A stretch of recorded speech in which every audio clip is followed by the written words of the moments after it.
Elkartasunerako udazkena aurten ere ospatu egingo da. 7. edizioa da dagoeneko Burlatan ospatzen da eta gehiago jakin nahi baldin baduzue gurekin gelditu. Gaur Amaia Alonso hemen dugu eta arratsaldeon. Arratsaldeon, kaixo. Zer modu zaude? Oso ongi, eta zu? Ongi, eskerrik asko. Eta eskerrik asko etortzeagatik. Bai, mila esker. Beno, konta iguzu, zertan datza ekimen hau? Bueno, plataforma zero, Burlatako plataforma zerotik etortzen naiz, eta hainbat talde osatzen dugu, bai Caritas San Juan, Caritas San Blas, Arua elkartasuna, hainbat elkarte, bai, elkartasunezko gaien inguruan gauden hainbat elkarteak hor elkartu gara, pobreziaren inguruan lan egiteko eta pixkat aurre egiteko Burlatan gertatzen diren egoerari aurre egiteko, bai.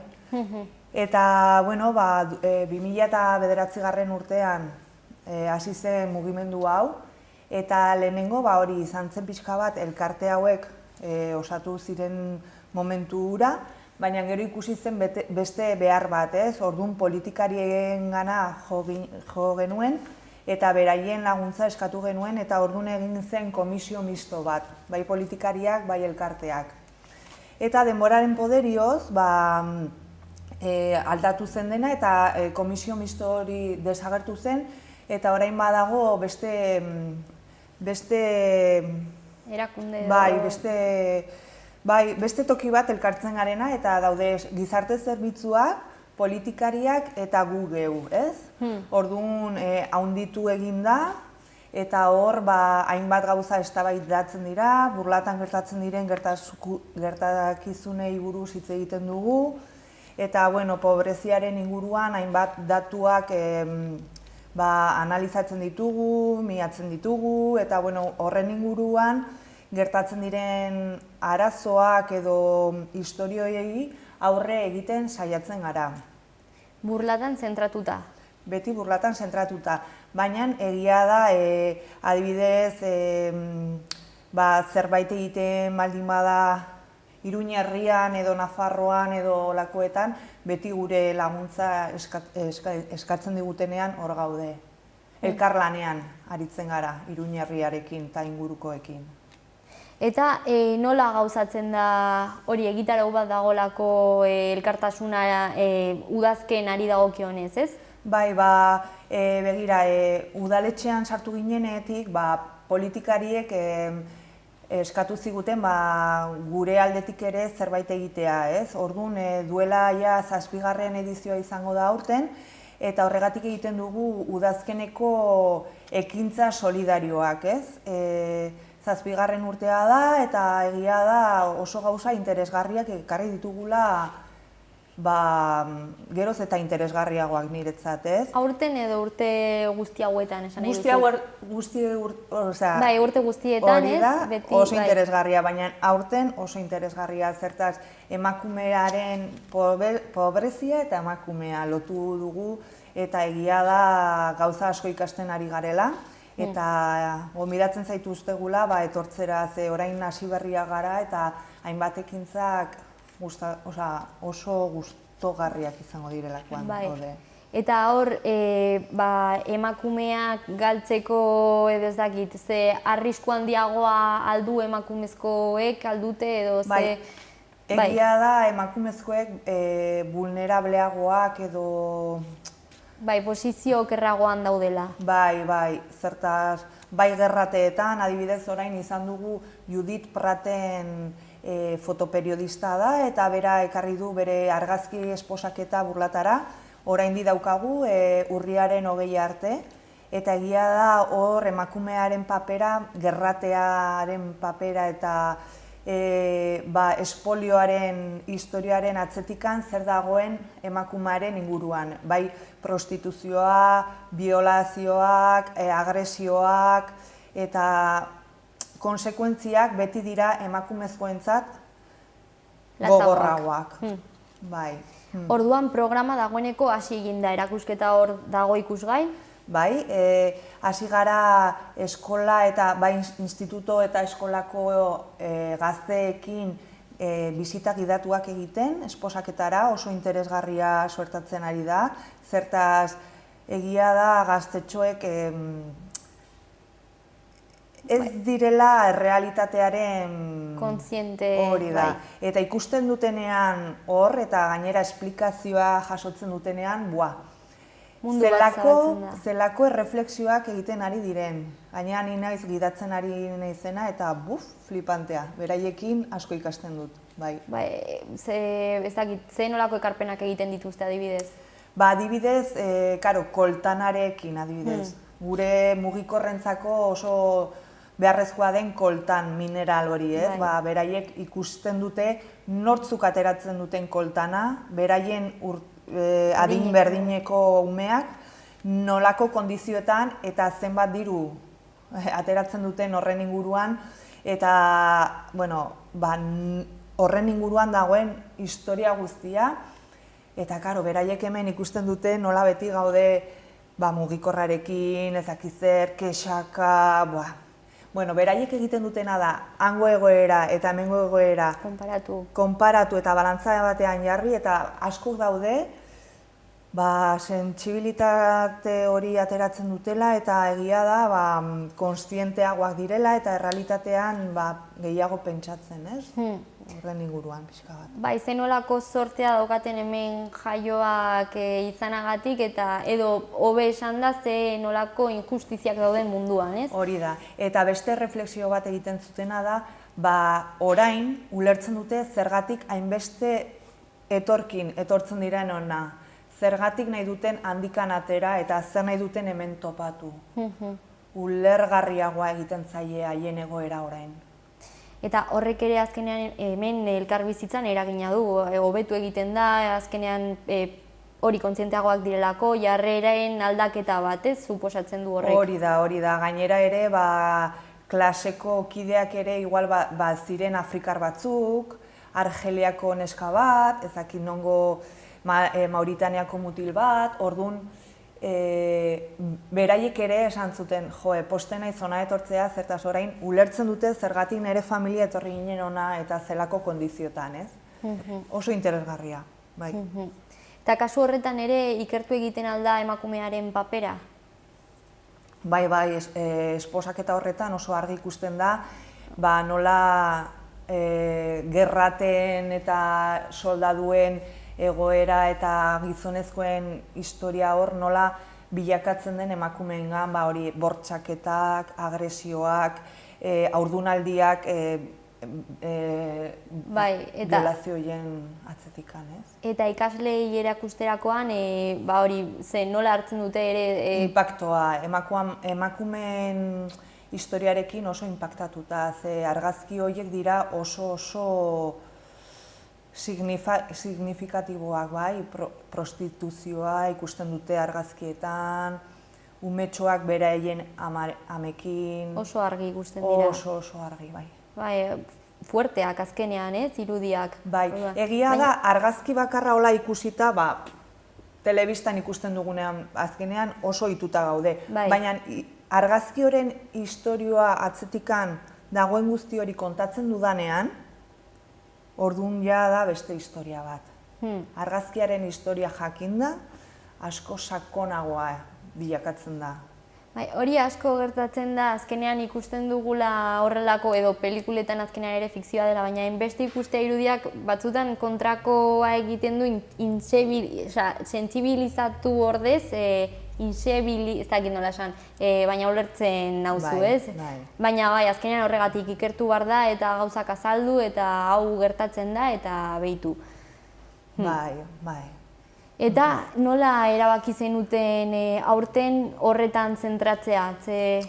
Azkenean behar bat ikusten genuelako, Burlatako emakumezko elkartean ere parte hartzen dugu eta beraiekin lan asko egiten dugu, orduan horren inguruan hasi ginen pixkat pentsatzen eta egia da esposaketa etorri zela gure eskuetara eta gero ere hainbat hitzaldi egongo dira horren inguruan, adibidez, egingo duguna bihar, asteazkena, izango da mahai inguru bat eta emakumearen pobrezia Burlatan izango da gaia. Orduan ikusiko dugu pobrezia burlatan, baina gehien bat emakumean zentratuta. Eta hor hitz egingo dute burlatako hainbat elkarteko emakumezkoak eta udaletxekoak ere bai. Eta gerrari buruz hitz egin dugu, baina gerra alde batera utzita adibidez, hori ze nolako egoerak aurkitzen dituzte emakumeek pobrezia egoeran daudenek. Ze agian, ez dakit, seme alabekin gizarteak duen portaerekin bat, askotan gelditzen dena umeekin eta bar, emakumezkoak dira, ez? Edo ze... Bai, gehienak. Bai munduan, ez? Hori da, adibidez, esaten zuena Judith Pratek, ez? Emakumezkoek bortxatutak izaten dira, soldaduek bortxatuta, edo gizonezkoek, edo agresioak eta hola, baina beraie dira haurdun gelditzen direnak, lanari gabe daudenak, eta izaten dira beti kanpamentuetako desplazatuak. Eta beti egon behar dira olio litro bat edo arroz zaku txiki baten zain, ze beraiek ez dituzte errekursoak lan egiteko, ezakizen bat umerekin, titia ematen, ezakizer, eta gainera kanpamentutan desplazaturik. Orduan, askok egiten dutena da prostituzioan lanekin. Ez dago beste errekursorik. Eta hori da latza eta gogorra. Eta bakarrik emakumezkoei tokatzen zaie horrelakoak egitea. Eta esan duzu hemen burlatan zenolako egoerak dituzten aztertuko dela? Bai. Eta sorpresa izango da, bihar hainbat emakume hartuko dute parte eta kontatuko digute zer gertatzen ari den emakumearekin eta pobreziarekin gure herrian burlatan. Hemen ondoan kasu ere gogorrak daudelako. Hori da, bai. Bai etorkinekin, baina bai burlatarrekin. Eta hori hitzaldi baten bitartez? Hori da, egingo dugu mahai inguru bat. Denok parte hartu ahal izango dugu. Eta hori. Adibidez, urriak 16an egingo dugu pertsona errefuxiatuen errealitateak aztertu eta larrialdietarako laguntzak zeintzuk dauden hemen inguruan eta ikusiko ditugu hori errefuxiatuekin hori. Bai. Eta gai anitzak eta bai. Eta ere egingo dugu bideoforum bat, eta oso interesgarria izango da, ze ezakite ezagutuko duzuen Eia filmea. Dokumentala edo... Bai, oso interesgarria da, eta egingo dugu, saiatuko gara zuzendaria etortzea, eta gero berarekin egitea... Eztabaida. Hori da. Eta zertan datza? Sorpresa, nik ere ez dut ikusi, bakarrik badakit interesgarria izango dela, eta oso jakituria emango digu, ez? Asko ikasiko dugula. Eta beti bezala, gai berdinaren inguruan. Bai, emakumea, pobrezia eta nondik norakoak. Hori da, bai. Eta gero egingo dugu beste hitzaldi bat urriak 24ean, emakumea, aniztasun kulturala eta pobrezia. Hori da, eta etorriko dira hainbat pertsona, baina ez bakarri burlatan zentratuta, baizik eta penintsulan edo, bai? Bai, azkenean ikusi dugu hau nazioarteko mailan ematen den zerbait da. Hori da, ez bakarrik hemen eta mundu guztian. Testu inguru ezberdinetan, hori da. Gerra eta edo hiri normal bat, baina hor dago arazo hori. Bai. Eta orain arte aurreko edizioetan zer landu da? Gai ezberdinak, baina beti pobreziaren inguruan. Eta gehien bat injustiziak eta desorekak. Pertsonen artean, munduen artean eta egoera ezberdinen artean. Beti plasmatu nahi izan dugu injustiziak, ez? Bai, azkenean plataforma horretarako sortu zen eta ere mahai gainean jarri guztiak pentsarazteko, ez? Hori da gure helburu bat, pentsaraztea, reflexioak sortzea eta...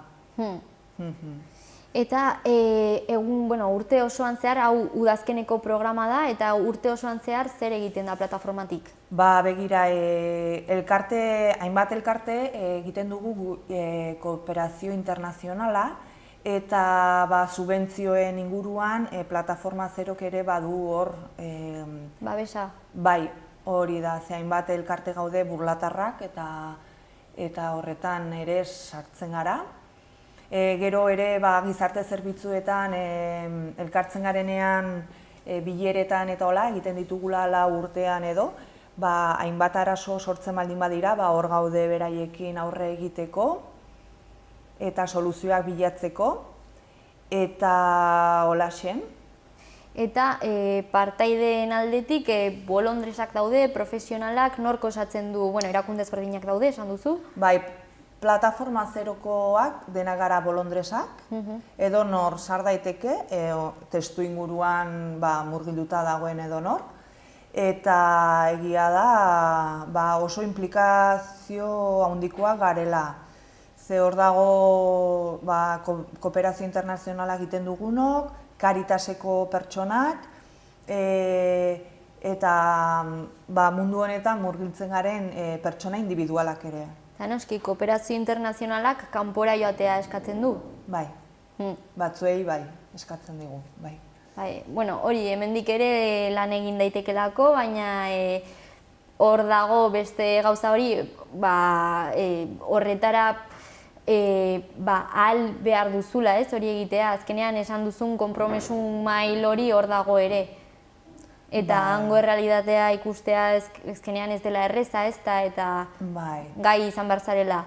Bai, egia da, plataforma zeroko partaideak herriarekin konpromesu bat dugula. Orduan, adibidez, nik kooperazio internazionala egiten dudanean, beti daukat burlatan zerbait egiteko, bai eskoletan, institutuetan, kulturetxean, beti hitzaldiak ematen ditugu, zer egiten dugun han, adibidez ni Senegalen zer egiten dudan Senegalen, gero etortzen naiz hona erakusten ditut argazkiak, bideoak, zertan gastatu dugun burlatak emandako dirua edo diru laguntza horiek, eta beti daukagu kontraparte hori, burlatan lan egin behar dugun historia horrekin gaude beti. Eta bolondresak zaretela esan duzu, eta prestakuntza bat beharko da pentsatzen dute, hala ere esan dugun errealitate horiek hori gogorrak direlako eta gainera kontatzen jakin behar duzu ere, edo nora ailegatu jendeari.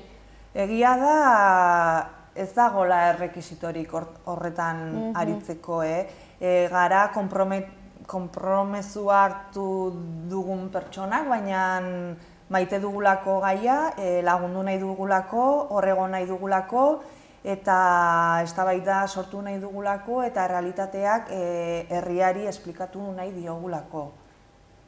Eta jendearen gantzen olako erantzuna jasotzen da? Ikasleak aipatu egin dituzulen. Ikasle, gaur egun, erakusketarako izan da eguneko eguna, oso pozik gaude, institutoak, eskolak eta dena parte handia eskaini digute, oso pozik daude eta egia da aurten oso pozik gaudela eskolako jendearekin. Gero ere adibidez, helduak eta hola, beste egunean areto bat bete genuen, Judith Prakteekin, eta bihar ikusiko dugu pobreziaren inguruan eta emakumearen inguruan zer gertatzen den. Hasi berria gara aurten eta ikusiko dugu, espero dugu jendea parte hartzea eta egia da ere Afrika imprescindibleko ekintzekin ere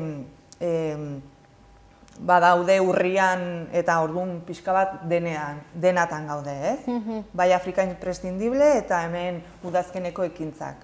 Eta udazkena aukeratzeko erabaki hori, zer ikusia aldu 17an ospatuko den nazioarteko pobreziaren aurkako egunarekin edo kasualidadea da?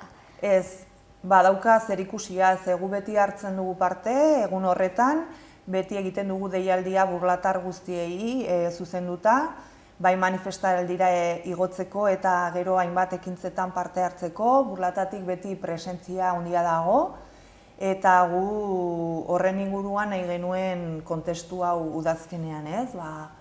honen inguruan bai, ez dauka, badauka zer ikusia. Eta orduan, zuen parte izateko, ekintzeetan parte hartzeko deialdia luzatzen duzu edo norri ez, pentsatzen dut, eta gero bolondres bilakatzeko zerbait egin behar alda edo aukerarik aldago edo? Gurekin kontaktatu, udaletxearen bitartez, esan begira plataforma zero ezagutu nahi dut eta norbaiten kontaktua emango diguzue eta listo, horrela. Oso Anitza da, ez oso dago anitza profil. da eta gainera oso etxekoak gara. Bai. Esan duzuna, azkenean konpromesua hor egotea, ez, hori noski baietz, Hori da. eta mundua aldatu nahi izatea, eta horretan Bai, sinestea. sentitzea eta sinistea hori da, bai. Mila esker Amaia gurekin tartetxo hau egoteagatik. Mila esker zuei, eta, gonbidatuak zaudete ekintzetan parte hartzera eta etorri Burlatara, noski baietz. Eskerrik asko, han Mila egongo esker. gara, bai, Venga. gero arte. Agur.